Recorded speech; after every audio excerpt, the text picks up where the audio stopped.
مفتی فاروق صاحب، صالحین کا قرآن کریم میں کیا مقام ہے اور احادیث میں، اور نیک لوگوں کا ہم تذکرہ کرتے ہیں اور ان سے وابستہ ہوتے ہیں، ان کی فیوز و برکات کیا ہوتے ہیں؟ بسم اللہ الرحمن الرحیم۔ جناب قبلہ پیر سید شمشام شاہ بخاری صاحب جس عمدہ انداز میں بہت ہی خوبصورت اور حسین کلمات میں اپنے آباء کا اور بزرگوں کا ذکر فرما رہے تھے، واللہ میری کیفیت یہ تھی کہ یہی جاری رہتا اور ہم سب بطور سامع سماعت کرتے رہتے۔ مؤسس اول حضرت کرما والا شریف جی اعلیٰ حضرت حضور گنج کرم پیر سید اسماعیل شاہ بخاری رحمہ سبحان اللہ کا نام مبارک بھی زبان پر آنا ہمارے لیے شرف کی بات ہے، الحمدللہ۔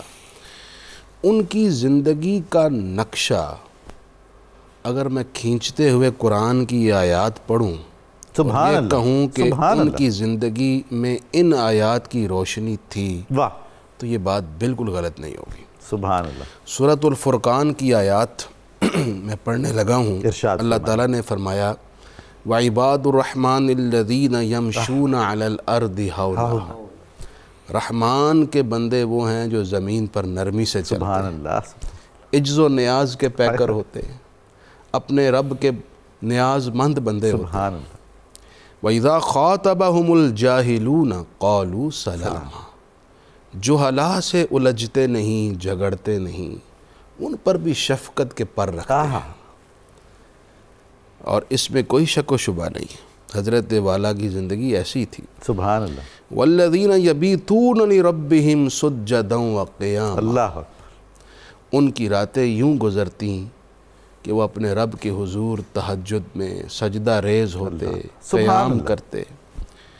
ہمیں ہمارے بزرگوں نے یہی بتایا، حضور گنج کرم تہجد گزار بڑے پابندی سے تھے، اور پھر یہ سلسلہ آپ کا فجر تک جاری رہتا، اور فجر کی نماز کے بعد بآواز بلند سارے بیلیوں کے ساتھ الصلاۃ والسلام علیک یا سیدی یا رسول اللہ کا ورد ہوا کرتا تھا۔ سبحان اللہ۔ اور اس سلسلے میں جیسے حضرت نے بات بھی فرمائی ہے کہ جو بھی اس آستانہ عالیہ اور عظیم خانقاہ سے منسلک ہے، خاص طور پر جو براہ راست حضرت کے یا ان کے صاحبزادگان کے متوسل اور منسلک تھے، ان پر شریعت کی پابندی غالب تھی۔ کیا بات! یعنی پابند نماز، ظاہر بھی ان کا پابند شرع، اور ہر شے میں وہ شریعت کو پیش رکھا کرتے، تقوی کو مد نظر اور رکھنے چونکہ یہ خود حضور گنج کرم کی خاص تربیت بھی تھی، خاص توجہ بھی تھی، اور آپ کے ترجیحات میں شامل تھا۔ واہ۔ وَالَّذِينَ يَقُولُونَ رَبَّنَا اصْرِفْ عَنَّا عَذَابَ جَهَنَّمَ إِنَّ عَذَابَهَا كَانَ غَرَامًا، صوفی کبھی بھی اپنے مرید کو جہنم سے بے نیاز نہیں کرتا کہ تمہیں جہنم کا کوئی خوف نہیں ہونا چاہیے، تم بس کرتے رہو، ایمان کا چلتے حصہ ہے۔ رہو۔ تو خود رسول اللہ صلی اللہ علیہ وسلم جہنم سے پناہ مانگتے تھے، بے شک۔ اور قرآن بھی یہ کہہ رہا ہے کہ جو اللہ کے بندگان خاص ہیں ان کی علامت یہ ہے کہ وہ رب کریم کے حضور دعا کرتے ہیں، یا اللہ عذاب جہنم ہم سے دور رکھنا۔ آمین آمین۔ ایسی ہی سوچ وہ اپنے مریدوں میں ڈیلیور کرتے ہیں۔ والذین اذا انفقوا لم یسرفوا ولم یقتروا وکان بین ذلک قواما، یہ جو صوفی لوگ ہیں، اللہ کے بندگان خاص ہیں، اولیاء، جب یہ خرچ کرتے ہیں تو نہ ہی خرچ کرتے ہوئے حد سے تجاوز کرتے ہیں کہ اسراف کے زمرے میں آئے، اور نہ ہی بخل سے کام لیتے ہیں کہ بالکل ہی خرچ نہ کریں۔ سبحان اللہ۔ قرآن کہتا ہے یہ بین رہ کر اللہ کا رزق خرچ کرتے ہیں جہاں خرچ کرنا ہو۔ اتنی میانہ روی۔ اور دیکھیے ان کے خرچ کی برکت کہ ان کے آستانوں پر سینکڑوں ہزاروں لوگ کھانا کھاتے ہیں۔ کوئی شک۔ اور آج بھی آپ دیکھیے یہ جو خانقاہیں، لوگ پریشان ہیں معاشی حالات سے، لیکن خانقاہوں کا لنگر آج بھی چل رہا ہے۔ ایسا ہی ہے۔ آستانہ عالیہ کرما والا شریف پر بھی لنگر شریف جاری اور ساری لوگ آتے ہیں، کھانا کھاتے ہیں۔ یہ بھی ایک فیض ہی ہے ڈاکٹر صاحب جو لوگوں کو مل رہا ہے، الحمدللہ۔ میں اگلی آیت کی طرف بڑھتا ہوں، دو آیات چھوڑ کر۔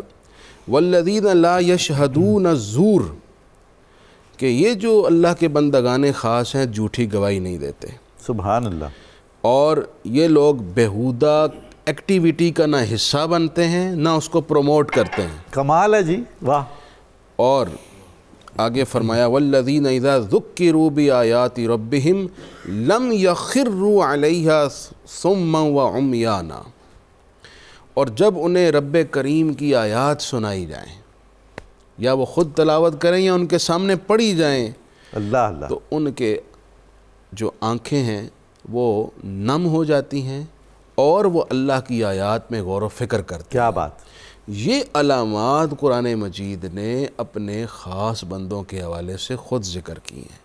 تو ان آیات کو پیش کرنے کا مقصد یہی تھا کہ اگر ان آیات کو آپ نمبرنگ کر کے حضرت صاحب کی سیرت میں دیکھنا چاہیں تو مجھے ایسے لگتا ہے کہ آپ اس کا مصداق تھے، کیا بات! اور آپ کی سیرت سے یہ روشنی ہمیں نظر آتی ہے۔ سبحان اللہ، سبحان اللہ۔